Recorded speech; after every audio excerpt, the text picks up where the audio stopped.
Bon, l'année 2020 se termine comme elle commence, en gros de la merde. Heureusement que le studio MAPPA nous accorde de la beauté avec la dernière saison de l'Attaque des Titans depuis le 6 décembre. Pour aujourd'hui, je vous ai concocté un top 50 des animés en sachant que les 30 ou 35 premières places sont des votes Instagram, donc je n'ai pas eu le choix du classement, bien qu'il y ait quelques aberrations qui se soient glissées. Pas de sponsor pour cette vidéo, mais je vous mets en description le lien de ma boutique Redbubble. C'est un shop sur lequel je propose des illustrations sur le thème des animés que vous pouvez mettre sur plein de produits, que ce soit t-shirt, coque de téléphone, sticker, tote bag ou autre, sur lesquels je prends une petite commission. Si vous voulez vous faire plaisir et me soutenir en même temps, ce serait super cool. Maintenant vidéo. Flemme de monter une vidéo de 20 minutes, donc on perd pas de temps, let's go générique.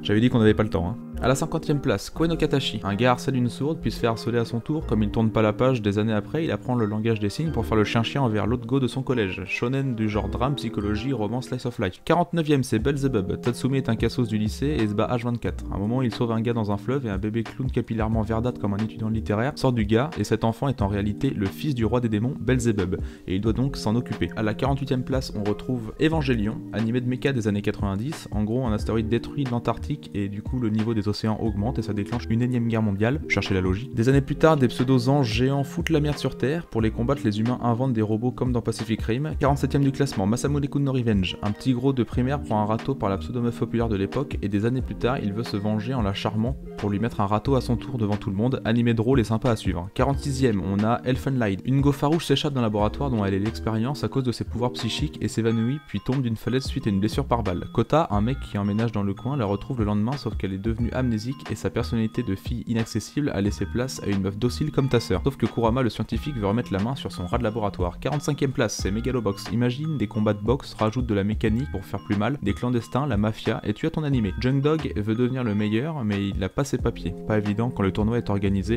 par la plus grosse puissance économique du pays. 44ème place, Kizumonogatari, de la série Monogatari. Un lycéen tombe sur les restes de la vampire la plus puissante du monde, il la sauve sauf qu'il en devient un aussi. Comment un abruti lâche et puceau fait pour protéger ceux qui veulent la peau de sa patronne. 43ème place, c'est Kidsniver. Imagine t'es kidnappé avec 6 autres personnes pour être un cobaye afin de mettre en lien vos émotions et vos douleurs physiques et psychologiques. Bah en gros là c'est le même délire. À la 42ème place on a Kaguya-sama. En gros tu kiffes un mec ou une meuf relativement haut placé au niveau de l'école, mais t'as trop de fierté pour déclarer ta flamme. Et bien c'est le cas de Kaguya Shinomiya et Miyuki Shirogane, aucun des deux ne veut devenir la salope de l'autre. 41ème du classement c'est Assassination Classroom. Des élèves tellement éclatés en cours qu'ils sont dans une classe à part du collège pour pas être mélangés aux élèves normaux. Évidemment leur prof est chelou puisqu'il menace de détruire la planète Terre si les losers du collège n'arrivent pas à le tuer avant la fin de l'année scolaire. 40ème c'est All Out, thème général sur le rugby. Tu as l'habitude du sport dans les animés avec un perso qui excelle dès son arrivée dans l'équipe, et bah là tout le contraire, la progression n'est pas fulgurante du tout puisque Kenji Gion ne connaît pas la complexité du sport et reste une merde pendant un moment. 39ème place de ce classement c'est Gangsta, je l'ai déjà présenté dans une vidéo et je mets une fiche au-dessus donc je te laisse la regarder si tu veux mais globalement c'est de la frappe. 38ème c'est Mob Psycho 100 par le dessinateur de One Punch Man. Un ado calme et banal a des pouvoirs psychiques de fou furieux et ça attire de mauvaises organisations de membres ayant des capacités similaires pour le recruter ou le fumer s'il résiste. 37ème c'est Reborn. Imagine une énième fois un vieux gars, une merde humaine, il est nul et sert à rien, et un jour un autre petit gars du nom de Reborn lui dit hey, toi tu deviens le nouveau parrain de la famille Vongola, de la mafia italienne. Bah en gros c'est ça l'histoire. 36ème place on a K-Project, genre là c'est plein de clans du Japon qui sont bof copains les uns avec les autres, et il y a Shiro, un lycéen classique qui mène sa vie tranquille, qui va être ciblé par tous les clans du pays sans comprendre pourquoi. Il va donc découvrir la diffusion d'une mystérieuse vidéo qui montre la sextape de sa grosse daronne,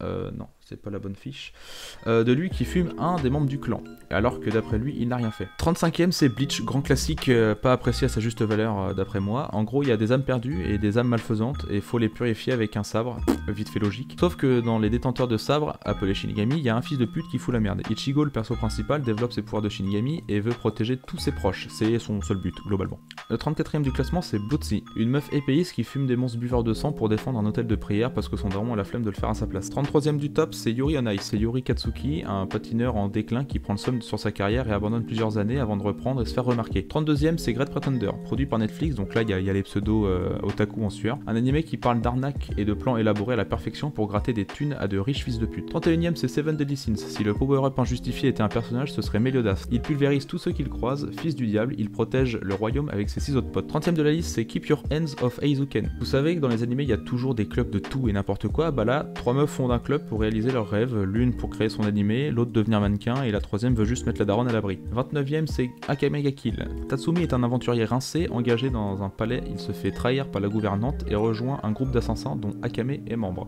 pour devenir plus fort. Ils se battent contre le gouvernement, mais après ça part en couille. 28e, on a Anohana. Un gars déscolarisé est suivi par une gamine en réalité morte, sauf qu'il est le seul à la voir. Situation étrange pour lui et son ancien groupe de potes dont elle faisait partie. 27e, c'est Vinland Saga. Donc là, il y a un gars, il vient, il fume ton daron devant tes yeux quand t'es enfant. Tu prends le seum normal, tu grandis et tu intègres le groupe de ce fils de pute et t'as qu'une envie, c'est de le fumer à son tour en 1v1 à Gare du Nord. En gros, c'est ça l'idée, sauf qu'il n'y a pas de Gare du Nord, c'est juste dans l'Europe de Nord. 26e, c'est Cowboy Bebop. Après avoir fâché les gens otaku, on revient avec un classique de puriste. Pour faire simple, c'est des chasseurs de primes du futur qui se baladent dans l'espace. 25e position et moitié du classement, Food Wars. Imagine un gars qui cuisine tellement bien qu'il fait jouer ta daronne.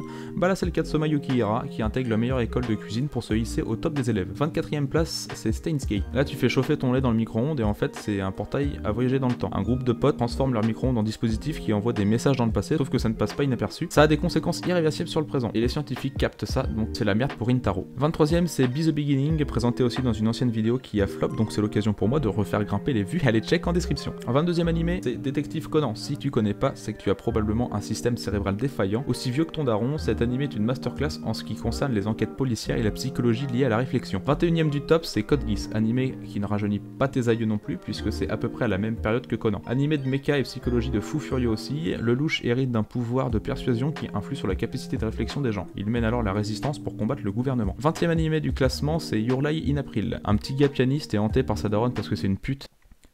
Plus précisément, il n'arrive plus à pianoter comme avant jusqu'à ce qu'il rencontre une blondinette violoniste au style particulier et retente sa chance sur scène. 19e, c'est The Promised Neverland. Des enfants de 8 ans qui ont plus de courage que nous tous réunis se rendent compte que leur responsable de l'orphelinat est pas très clean, donc ils ne veulent pas rester en place. 18e, c'est Fire Force, des pompiers qui éteignent du feu avec des flammes. 17e, on a Psycho Pass. Imagine le pays te surveille H24 et calcule ton taux de criminalité, et si tu dépasses la moyenne, on envoie Shinya Kogami, j'ai aussi fait une vidéo sur lui, c'est en description, qui te fume ta race. Imagine, il y a aussi des gens, ils passent inaperçus au scanner, et du coup, ils tuent et qui ils veulent, et Shinya, bah il est pas d'accord avec ça. 16e place du top, c'est Samurai Champloo. Si le talent avait un animé, ce serait sûrement celui-ci. Deux épéistes au style opposé suivent une gamine capricieuse pour retrouver son daron disparu. En 15e place, on a Erased. Le gars trouve sa mère assassinée dans la cuisine, donc il revient dans le passé pour sauver une camarade de classe qu'il a jamais calculé de sa vie. En 14e place, on a Dr Stone. Un jeune lycéen tente, avec des bases de science, de rebâtir l'humanité avec l'aide de son ami attardé, fou amoureux d'une meuf niaise. 13e place, c'est Devilman Crybaby. Si le malsain devait être un animé, c'est je pense celui-ci qui remporte la médaille d'or. Genre t'es un loser dans la vie et du jour au lendemain, un démon vient te posséder et tu dois prouver à l'humanité que c'est pas tellement les démons le problème dans cette société. 12e place du classement, c'est JoJo's Bizarre Adventure. Les fans applaudissent du coup ma vidéo parce qu'ils oublient que leur animé favori a une première partie qui pue la merde. En gros, c'est l'histoire d'un fils de famille et d'aristocrate qui a un demi-frère adopté qui est un fils des putes et qui veut le tuer. En gros, c'est tout ce qu'il y a à retenir. 11e proposition du top, on a Tokyo Ghoul. Comme je vous l'avais dit, il y avait des aberrations dans ce top. Une victime se fait mordre par une junkie et il devient à moitié une goule bouffeuse de sang qui doit se fondre dans la population qu'il côtoyait avant sa transformation pour ne pas être repéré par les tueurs et les chasseurs de ghouls. On entre dans le top 10 et c'est GTO qui ouvre le bal. Animé qui vieillit très bien de par sa VF fantastique et son histoire déjantée. Un ancien fouteur de merde devient prof et a sa propre manière de corriger les élèves dissidents. 9e place du classement, c'est Parasite. Une espèce d'extraterrestre prend le contrôle des humains pour en bouffer d'autres, et sauf que celui de Shinichi a envahi que son bras droit puisqu'il s'est fait un garrot pour empêcher la propagation. Le même garrot que ton père Toxico quand il se pique. 8e position, on a Demon Slayer. Histoire classique mais animation à budget fulgurant. Le roi des démons tue ta famille pendant que tu vas chercher du bois et ta sœur se transforme en démon. Même si c'est une pute, tu peux pas la tuer comme ça, donc Tanjiro l'enferme dans une boîte et devient pourfendeur de démons pour venger sa famille. Le 7e, c'est One Punch Man. Le principe est abruti, mais un mec s'entraîne à faire 100 pompes, 100 abdos et 10 km de course par jour pendant un an et il devient l'homme le plus fort du monde et tue toute menace contre l'humanité en un seul coup de poing, jusqu'à créer un sentiment de lassitude. En 6e position, on a Tadaron à 4 pattes, mais aussi IQ. Qui connaît les règles du volley ici? IQ est l'un des meilleurs animés de sport qui existent et bien que j'ai rien compris aux règles durant la première saison, on apprend sur le tas et c'est franchement de la frappe. 5e du top, c'est My Hero Academia. Imagine autour de toi, tout le monde kiffe, tout le monde a son petit pouvoir tranquille et toi tu rêves de devenir le héros numéro 1, mais ton seul pouvoir c'est de pouvoir admirer celui des autres. Voici l'histoire d'Izuku Midoriya. Pour cette 4e place et bientôt la fin de ce top, on a Hunter x Hunter. Est-ce que j'ai vraiment besoin de le présenter? Mais bon, je vais le faire quand même pour aller au bout de l'exercice. Gunfrix veut retrouver son daron et pour cela il doit surpasser un clown pédophile. On entre dans le top 3 et c'est Full Metal Alchemist Brotherhood qui prend le bronze. Imagine tu peux fabriquer tout ce que tu veux à condition de respecter une seule règle, l'échange équivalent. Genre tu donnes un 10 balles à un gars en capuche et il te dégaine une barrette. Bah là c'est pareil. Mais toi tu préfères essayer réussi à te redonner vie à ta daronne plutôt que de faire le deuil et ça te coûte un bras, une jambe et un petit frère. Numéro 2 du classement et pas des moindres, Death Note, grand classique de l'animation japonaise. Imagine encore une fois, genre toi tu écris dans ton agenda pour te souvenir de tes devoirs, bah Light Yagami écrit dans son agenda le nom de ton oncle raciste bourré en bout de table au repas de Noël pour qu'il crève et ferme enfin sa gueule. Et number 1, l'attaque des titans. J'ai déjà sorti une vidéo là-dessus et c'est sûrement ma meilleure jusqu'à maintenant. Mais pour faire simple, c'est des gens qui font de la tyrolienne pour tuer des géants. Grosse mention spéciale à The God of High School qui aurait dû être dans le top 10 si j'avais été seul à faire le classement et qui est pour moi la plus grosse révélation de 2020. C'est donc un tournoi d'arts martiaux qui a été organisé, tous arts martiaux confondus, avec une bande son incroyable, une animation incroyable et une histoire qui est quand même pas dégueulasse. C'est la fin de ce top, j'espère que vous êtes encore nombreux sur la fin de la vidéo, je pense que je ferai un top animé les plus merdiques que j'ai vu et dans ce cas-là, les gens One Piece pourront retrouver leur animé favori dans ce classement. Pitch classique, mais si vous avez kiffé, pouce bleu et sub, un commentaire en prime si vous avez un petit truc à dire. Et je vous dis ciao, c'était Zeden.